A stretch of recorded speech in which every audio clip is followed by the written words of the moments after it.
जो देखे तो पूरा जंगल था ना, आता पता हम कहाँ है। थोड़ा प्रॉब्लमेटिक हो सकता है ये, पर जो भी कर रहा हूँ ना, मुझे खुद को बिलीव नहीं हो रहा कि मैं सही में कर रहा हूँ। फिर आधे रात में आएंगे उठाएंगा, पैर तो सूजे पड़े मैंने। टेंट लगाने तक के केलोंग में टेम्परेचर -8 तक चले गया था ना। सब कुछ अच्छा चल ही रहा था कि हम दोनों बहुत भयंकर मुसीबत में फंसने वाले थे।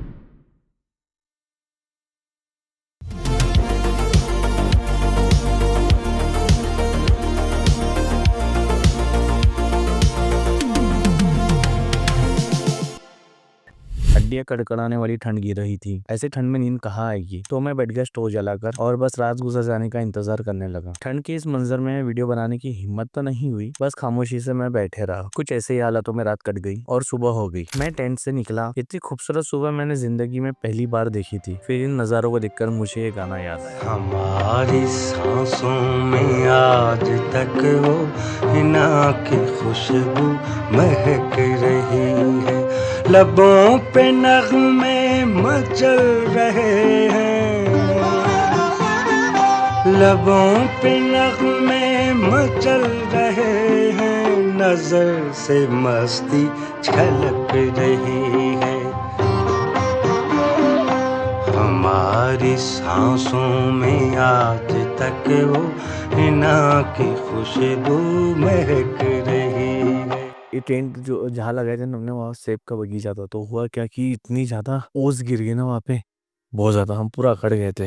मतलब मैं रात में हार्डली आधा एक घंटा सोया हूँ। उसके बाद में मैं सोया ही नहीं, इतनी ज्यादा ठंड थी। अभी मुझे लग रहा है कि मैंने बहुत सारी चीजें ऐसी लाया हो कि जो मेरे काम में नहीं आ सकती, और ऐसी चीजें नहीं लाया जो मेरे काम आ सकती थी। पर जो भी हो, एक्सपीरियंस काम में आएगा। अगली बार जब मैं ऐसा कुछ करूंगा तो वहाँ पे मेरा ये एक्सपीरियंस काम में आएगा। और हाँ, 0 बजट वाली ट्रिप है तो हो सकती जितना पॉसिबल होगा। हम कल तो खाना फ्री में ही खाए, आज अगर स्टे भी हमको फ्री में मिल गया तो सोने पे सुहागा हो जाएगा। तो आज के दिन हम लोग प्रॉपर वे से गोलियां वगैरह खाएंगे, थोड़ा पेन किलर वगैरह लेंगे बुखार के लिए। थोड़ा सा बुखार है मुझे और सर्दी भी हुई है, तो मेडिसिन लूंगा। उसके बाद मैं दिन भर आराम करूंगा, सोऊंगा जितनी हो सके उतनी दिन कंप्लीट करूंगा। क्योंकि परसों लेह के लिए भी निकलना है भाई। गर्मियों में ना लेह जाना है इजी है, जा सकते हैं क्योंकि सुहाना मौसम रहता, सब चीजें अच्छी रहती। पर विंटर में जाना बहुत ज्यादा टफ है। विंटर में नहीं जा सकते। विंटर में यहाँ का सीन ही कुछ अलग रहता। जो भी अभी आगे देखेंगे और वीडियो में क्या क्या होता सब कुछ मैं कवर करते रहूंगा। बहुत सी चीजें अभी मेरे से मिस हो गई, मैं उसको डॉक्यूमेंट कर नहीं पाया।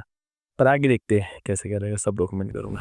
फिर मैं टेंट और पूरा सामान समेट लेता हूँ और पहले एपिसोड वाली आंटी, पता है ना आपको, उनके गेस्ट हाउस चला जाता हूँ। और रूम में सोने की बहुत कोशिश की पर नींद आ ही नहीं रही थी। तो मैं कुछ खाने मार्केट एरिया गया और वहाँ एक लोकल होटल में चाउमीन खाई जो कि बहुत टेस्टी थी।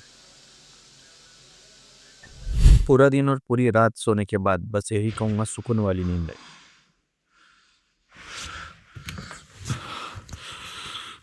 Good morning guys. अभी बज रहे हैं 6:53। सुबह के 6:53 अभी मॉर्निंग में थोड़ा फ्रेश वगैरह हो जाता, ब्रश वगैरह कर लेते और निकलते आगे के सफर के लिए। ठंड बहुत ज्यादा है, अराउंड -60 डिग्री सेंटीग्रेड टेम्परेचर है, बहुत ज्यादा ठंड है। चलो, जिस फेस्टिवल को देखने जा रहा हूँ मैं लेह, मुझे लग रहा है मैं उसमें फेल हो जाऊंगा, क्योंकि तय समय से एक दिन पीछे चल रहा हूँ मैं। आज भी थोड़ा थका और बीमार महसूस कर रहा हूँ, पर आगे बढ़ते रहना है मुझे। वो कहते हैं ना, अगर कहीं अटक जाओ तो वहां से निकलने की कोशिश करो, ना कि वही रुक जाओ। अगर रुक गए तो समझो हार गए। लेह की थिक्से मोनेस्ट्री का बूस्टर फेस्टिवल मुझे कोई भी हालत में देखना है, चाहे उसके लिए मुझे चलते ही रहना पड़े। मैं अनजान हूँ आगे आने वाली मुसीबतों से, और ना ही मुझे पता है आगे क्या होने वाला है। बस इतना पता है, खुद पे भरोसा है। ये तो बात तो सही है ना, ले तो जाना तो अच्छी बात है, लेकिन जून जुलाई होगा ना तब उसमें गा कि आपको अच्छा होगा ना, क्योंकि चलने में भी अच्छा है सीजन में। अभी बहुत ज्यादा माइनस में हो गया ना टेम्परेचर। हाँ, होटल भी तो होता है ना उधर, होटल भी है बहुत सारा। आगे तो होटल भी नहीं मिलेगा, बीच बीच में कहीं मिलेगा तो मिलेगा, नहीं तो नहीं। इतना ज्यादा ठंडा है वहाँ तो जन कितना होगा ठंड। यहाँ -19 है अभी। आज अभी सुबह -17 था। वही तो, इसलिए बोल रही हो ना, बच्चे लोग ध्यान करके जाओ। चारों तरफ पानी मिलने के लिए मुश्किल होगा, जाओ खुशी से जाओ, लेकिन थोड़ा मन अपने ध्यान से। ना ध्यान से जाओ। आंटी आप ये डॉगीज को खिला दूंगी। ऐसी बातें सुनने के बाद मैं सोच में पड़ गया, क्या ये करना जरूरी है? ये प्रश्न था मेरे लिए, पर इस प्रश्न का उत्तर नहीं था मेरे पास। चाय पीने तक सोचा कि क्या करूं, फिर अंदर से आवाज आई, छोड़ो, आगे बढ़ते हैं। वैसे भी कौशिक कोई काम अधूरा नहीं छोड़ता। अभी भी लेह हमसे 356 किलोमीटर दूर है और मुझे रास्तों का कोई अंदाजा नहीं। क्योंकि लेह मैं पहली बार जा रहा हूँ।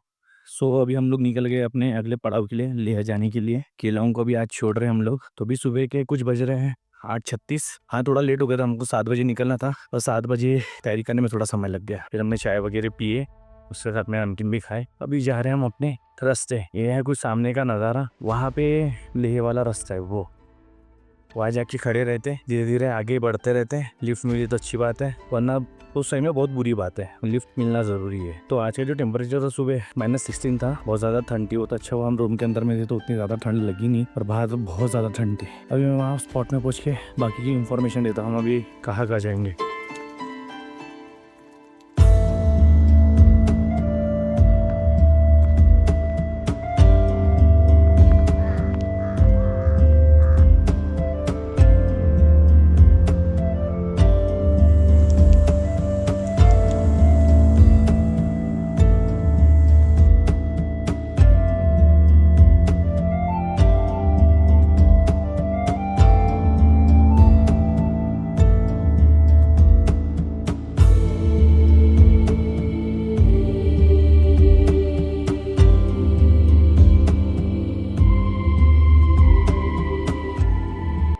पता है आपको पहाड़ इतने डेंजरस क्यों रहते हैं? ये देखो, यहाँ से ऊपर पहाड़ है और नीचे रोड पे पत्थर है। तो समझ लो यहाँ से कोई पैदल जा रहा हो या कोई गाड़ी आ रही हो और उस पे पत्थर गिर जाए तो बचने के चांसेस ना के बराबर। इसलिए पहाड़ बहुत डेंजरस है। ये देखो, पूरे खड़े खड़े पहाड़ है, कभी भी कोई भी पत्थर टूट के नीचे गिर सकता है। हम इससे किनारे चल रहे हैं। अब मैं बेसिकली महाराष्ट्र से हूँ। महाराष्ट्र में ऐसा सीन है कि हमारी तो गर्मी भी बराबर गिरती, ठंडी भी बराबर गिरती और बरसात भी बराबर होती। हम सेंटर में है ना, इसीलिए तो हमको हर मौसम की आदत है। क्योंकि ठंडी, इतनी ठंडी सहन करने की आदत नहीं है यार। आप बिना स्वेटर के आप तो बाहर निकल ही नहीं सकते। हम नागपुर में बिना स्वेटर के थोड़ा निकल भी जाते, थोड़ा घूम भी लेते, इतना कोई ज्यादा ठंड नहीं लगती। पर यहाँ तो बहुत ठंड। काश मेरा घर यही कहीं रहता और घर से जब मैं निकलूँ बालकनी से मैं पहाड़ भी बर्फ से ढका, क्या लाइफ रहती है। अगर मेरे पास कभी जिंदगी में बहुत सारा पैसा है ना, मैं पूरा विंटर यहाँ गुजार के जाऊँगा केलांग में। क्योंकि केलांग मुझे ना बहुत अच्छा लगा। केलांग के लोग भी बहुत अच्छे लगे, बहुत अच्छा है केलांग।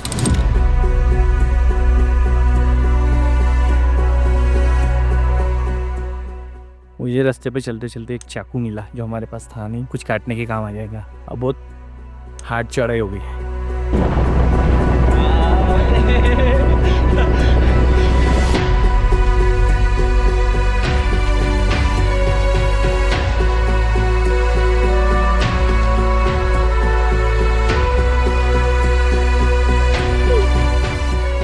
हमको पहली लिफ्ट मिली, वो कुछ मात्र 100 मीटर की थी। 100 मीटर अंकल ने लाके छोड़ा, वो अपने लड़के को स्कूल छोड़ने जा रहे थे। ठीक है, 100 मीटर की मेहनत बची है ना। और ये देखो सामने आजू बाजू पहाड़, पहाड़ के बीच में एक पुल, पुल से जाते लोग। हम भी वहां से भी जाएंगे।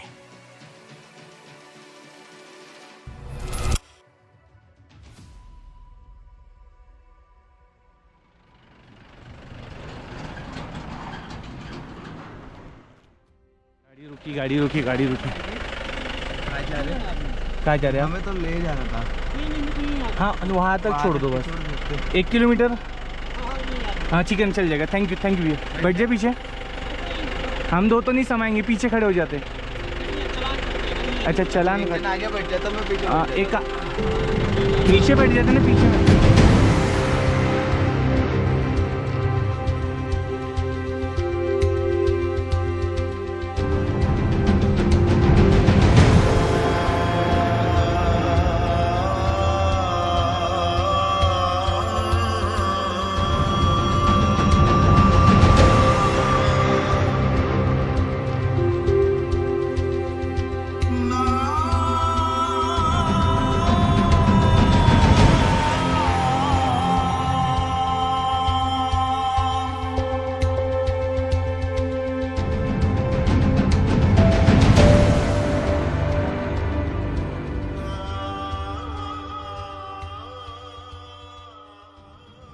मुझे अभी डर लग रहा है कि मैं तय समय तक लेह पहुंच पाऊंगा कि नहीं।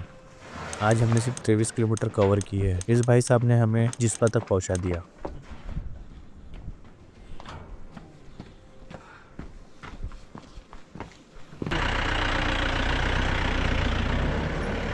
केलोंग जो है अभी यहाँ से 22 किलोमीटर दूर पीछे रह गया। अभी हमको यहाँ से और 2 किलोमीटर आगे जिस्पा की ओर जाना है।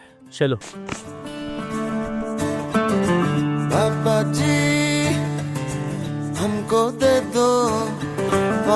धरती से जो लाए हो,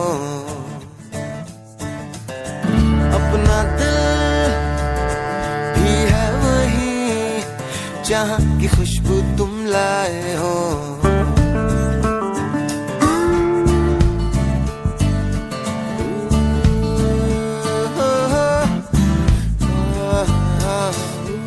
बीते समय और आने वाली प्रॉब्लम्स को भूलकर कुछ समय आराम किया जिस्पा में।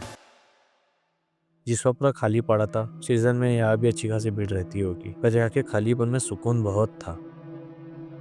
देखो, डर सबको लगता है, डर मुझे भी लग रहा है। सही में बहुत ज़्यादा डर लग रहा है। डर तो लग ही रहा है, साथ में घर की भी बहुत याद आ रही है। पर घर से मैं इतना दूर आ चुका हूँ, अभी आगे जाना ज़्यादा अच्छा रहेगा। आगे जाके मैं लेह तक पहुँच जाऊँ। तो अभी इतने आगे आ ही गए हम लोग, तो चलो अभी आगे ही चले जाते हैं। जिस्पा के आगे कुछ किलोमीटर बाद रारिक भाई साहब मिले। बड़े मजाकिया और खतरनाक ड्राइवर थे। इन्हें रुकना पहले ही था, पर ये भाई साहब हमारे लिए 15 किलोमीटर आगे आ गए।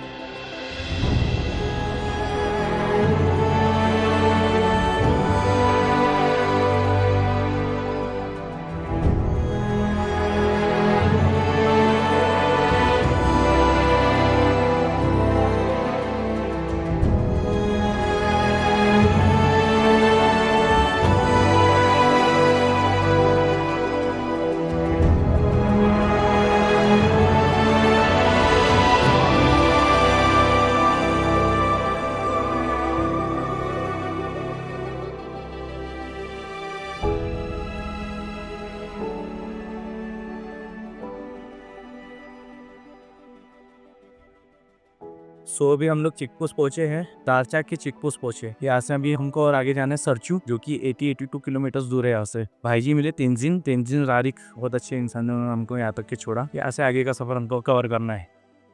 स्किड कैफे, यहाँ पे हम थोड़ा नाश्ता वगैरह करते हैं। हमारे तेंजिन भाई जी, डेस्किड कैफे।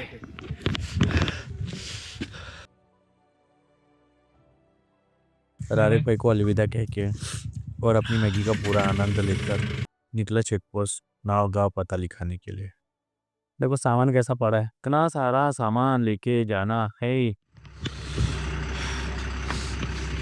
अभी तो बस पहला चेकपोस्ट पार किया है, आगे तो बहुत सारी प्रॉब्लम्स आने वाली है। सामने 16,000 फीट की ऊंचाई है, जिसे बारालाचा पास कहते हैं। क्या होगा हमारे साथ बारालाचा पास पर, वो सब बताऊंगा अगले एपिसोड में। तो मुझे देखते रहिए मेरे चैनल स्टोरी पर कौशिक पर। Till then bye. यहाँ कल क्या हो किसने जाना।